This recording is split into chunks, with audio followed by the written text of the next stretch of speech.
Alright guys, I'm going to show you my cook system today. It's a pretty simple cook system. There's ways to go lighter, but I found that this is the best way for me, and this is the most efficient way that I found to actually use a lot of this stuff. Alrighty, so here's my fuel bottle. If you can see there, I have it 1 ounce, 2 ounce, 3 ounce. I measured that out. It helps me control and measure out how much fuel I need so I don't bring too much or too little.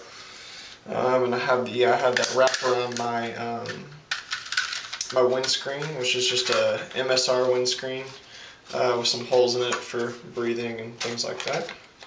To put this together, there's these two tabs you open up, put one inside the other, collapse them together, and there is your windscreen, just like that. All right, put that over there. Alright, this is the REI 0.9 liter pot. It's actually the exact same pot as the Evernew pot. I'm guessing REI just bought them out or bought a bunch of those, bought the rights to them. I put a little string on the top of my lid to help pull it off like that instead of trying to get too close to it and pulling this little thing. I did cut all the rubber off. I found that it started to melt and there wasn't really a point in having it on there, and it's not bad to pick up if you just pick it up by the end of it like that. Yeah, so there's my pot lid. And I keep an MSR pack towel on here to keep everything together. I cut it down a little bit. It's not a full pack towel, but yeah, it does the job. And so here is my REI Tower spork. It folds up like that. You can unfold it and you can push it down like that. It's not going anywhere. There's the spork. And here is the stove I keep in here, if you can see that. And it's got an inner thing as well. It's the Etowah Outfitters stove. A guy up in North Georgia makes them. Does a great job. Here are the two aluminum pot stands that come with the stove. These actually heat up a lot faster than the titanium does in here, so it keeps it extremely hot. Here's just the pack towel. Here's a little Q-tip. A guy who's through hacking right now actually gave me some advice, and you actually dip this in the bottom of the stove when you light it, and then you can light this, and so you don't have to get your lighter real close to the stove. So I'm going to go ahead and light it up for y'all. I'm going to fill up some water. I'm going to fast forward. It should probably take, I'll do the time for you to see how long it's actually going to take. So there's about 2 cups of water. And here's how this stove works. Put that right over there. Alright.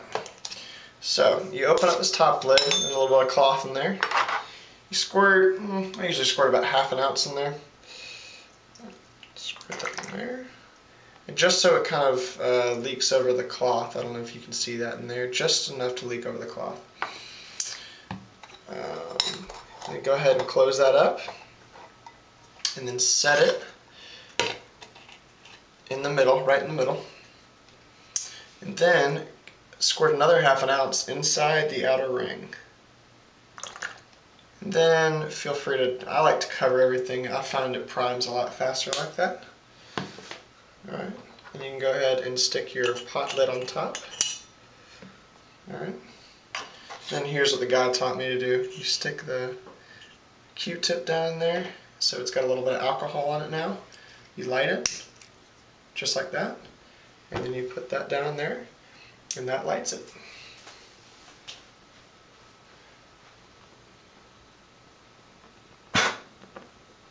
Alright, so while it's priming, we're going to go ahead and put this on here. It's my windscreen. I'm going to show you, give you a good view of what this actually looks like. I'll turn the lights off a little bit so you can see what it looks like when it's really going. So you see what happens is that the outside ring that's going actually combusts the inside. That's why it's called the rocket stove, because it combusts the inside, so it's constantly heating up the middle. And that's how you get that real hot blue flame instead of a yellow flame. Okay. And now I'm going to go ahead and put this on here, put the windscreen around here. I don't really need it because I'm inside right now, but yeah, I found it helps it just with, it spreads the heat out a little bit more evenly. Alright, I'm going to go ahead and start my timer. And I'll get back to you once that's boiling. Alrighty, my stove is about at a boil. It's been about 4.5 to 5 minutes. It's kind of hot on the outside, so I'm actually going to pick it up with my towel, like I said before. Put it over here. Alright. Actually, I might put it back on there. Do this, just so you can see that it was boiling. Oops, take it off from there. And we'll go ahead and stick it back on. And see that nice crisp boil. Yep. Well, there is my cook kit. And I hope you liked it. I hope it helps you guys out. You can get the stove. You can get that at EtowahOutfitters.com. They also sell them at Mountain Crossings up at Neal's Gap, right off the AT. And they're about $20, I believe. Anyway, hope you enjoyed the video. Bye.